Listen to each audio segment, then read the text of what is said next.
Кезек біз кремін жасайтын боламыз. Бір жұмыртқаға қантымызды салып, жақсылап араластырамыз. Оның үстіне сүтімізді құйып,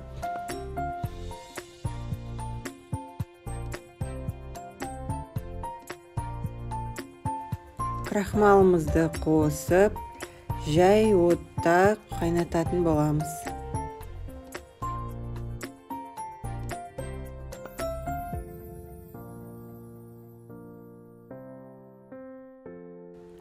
Және де үнемі қозғап тұру керек. Осылай қою болғанға шейін отта ұстаймыз. Бөлме температурасында тұрған сары майымызды жақсылап миксерлейміз. Оның үстіне жаңағы дайындап алған кремімізді бір ас қасықтан бөліп салып араластырамыз жақсылап.